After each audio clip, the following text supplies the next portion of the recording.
Sir, Excellencies, ladies and gentlemen, I am General Abdel Majid Bani Melhem from Royal Jordanian Air Force.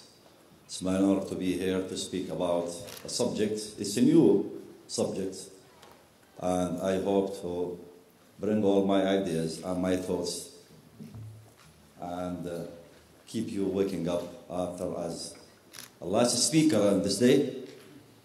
Maybe I need some more effort to keep you waking up. And I promise you to have one joke at least, while or at the end, if you wish.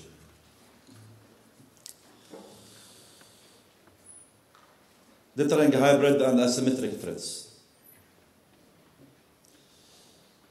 In 1996, classic Armed and Influence, Thomas Schelling forever, changed military theorists at the definition of military victory. Instead of seeing a victory as a completion of enemy's defeat, it was art of courage, of intimidation and deterrence. Schelling thought the capacity to hurt and harm your enemy must be used as motivating factor before a conflict ensues, and thus the most effective weapons are those held in reserve. With this prescription came warning and opportunity. The warning was that when deterrence failed, the outcome is catastrophic. The opportunity, on the other hand, was to defeat your enemy even before the conflict began, thus keeping your fiercest weapons in reserve and saving your military and population from the chaos and destruction of war. A lot has been changed since the 60s until these days. I'm much more interested in asymmetric threats and emerging use of those tactics in concert with hybrid warfare. Jordan is no stranger to the terrible damage that can be inflicted by asymmetric actors. But we are now entering an era where the asymmetric actors are merely tools in a vicious catalog of means brought to bear in hybrid war. The purpose of this talk is to examine what it means to deter in today's strategic environment and what this deterrence looks like moving forward into the future by dissecting this thing called deterrence and what it means in today's military context. I hope to illustrate how important this work and what specific means we bring to bear in the Royal Jordanian Air Force. It is no secret that Jordan has long been a target of terrorism and other groups attempting to impose heinous asymmetrical tactics against our military at the Jordanian population. Our geographic location has made it mandatory that we take a stand against ISIS while being an international partner in counter-terrorism and countering violent extremism. We have a proud history of confronting these threats rationally and effectively with legislation, law enforcement, and military security. Talking about deterrence and hybrid war, it's important to understand that the term asymmetric originates from Andrew J.R. Mack's 1975 article, Why Big Nation Lose Small Wars, in which asymmetric referred to significant disparity in power between opposing actors in a conflict. These asymmetric actors were willing to use whatever means necessary to inflict a win on a stronger enemy, even if it means resorting to terror and other tactics. This is something we are all familiar with these days. Alternatively, modern military are struggling to understand and respond to hybrid threats. According to NATO, hybrid threats are those posed by adversaries with the ability to simultaneously employ conventional and non-conventional means adaptively to pursuit of their objectives.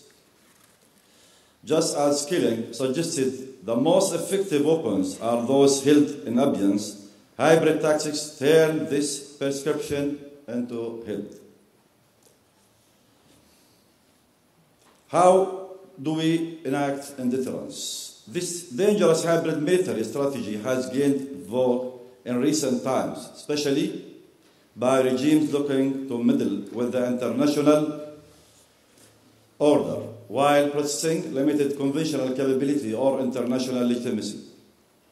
Luckily, a volume of scholar work coupled with lessons learned from recent hybrid war incidents have built a roadmap not to address this strategy, but to deter the event even before the first shot is fired. To that end, the Royal Jordanian Air Force is aggressively adapting our organization into an agile and lethal instrument for both deterrence and kinetic action if necessary. What we are doing with the Air Force. In a recent rank study, King Mallory suggests deterrence of hybrid warfare requires both the ability to recognize and respond to hybrid tactics while supplying a preventative environment with the threat of retaliatory measures. This requires weapons and organizational structures to capture superior surprise, technology, doctrine, and the ability to integrate enablers such as cyber into a military portfolio. Few things outside the modern fighter plane allow an air force to counter and create tactical surprise. The RGF fleet, F-16 fleet, is the cornerstone of this deterrence posture for us in RGF. The continual evolution of technology and crushing pace of the operation place of these aircraft require very careful management of these precious resources. One of the realities of the modern hybrid environment is the requirement to prioritize quality over quantity. Historical conventional military wisdom suggested the optimal strategy was to invest in large quantities of platforms, even at the expense of technology and reliability. This is no longer the case.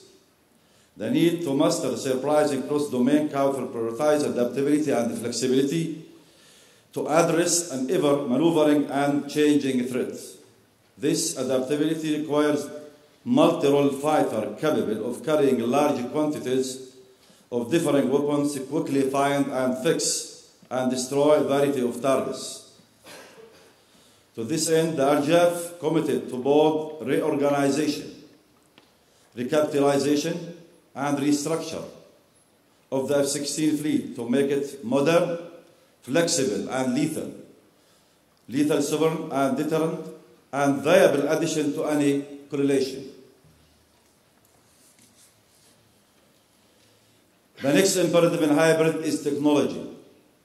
Because the hybrid enemy possesses the low cost and low technology advantages of asymmetric tactics, they are incentivized to strike first. This must be deterred by possessing a more superior network force that promises a quickly and measured response. The instantaneous fusion of update intelligence distributed throughout the network allows retasking across the entire spectrum of threat. The RGF is embarking upon an impressive infrastructure overhaul extending from a massive investment in a fiber and microwave-based C2 system all the way up to new radars capable of absorbing the new Mode 5 correlation standard. Mallory's final imperative is a doctrine. Just as the nature of the battlefield is changing, the way organized our military forces must be adapted with these changes. Because the hybrid battle takes place across many domains, the ability to mass forces quickly is placed at a premium. With the goal, a recent reorganization of our rotary wing force has resulted in the Unified Helicopter Command, UHC, which concentrates all rotary wing assets under the umbrella of a single commander. This creates a maximum amount of efficiency, flexible to match and task close air support and air mobile assets without unnecessary layers of communication. A short response of the application forces not only increases military mass to bear at a given incursion, it represents a tangible indicator to the population of the resilience of the state security apparatus. In conclusion, my fellow airmen and from all services, indeed, we find ourselves in interesting times. The enemy does not look like the thing we were all trained in our youth. Now, the adversary seeks to leverage hybrid warfare, namely asymmetric tactics, to exploit not only the military, but the population. This adaptive enemy requires us to step up our technological development alongside our organizational and doctrinal structures. Forums like this allow us to share lessons learned while preparing for the inevitable future brush with hybrid enemy. Only you can decide if we will have the luxury to deter and hold our best weapons in reserve, thus sparing our population the horrors of war. Thank you.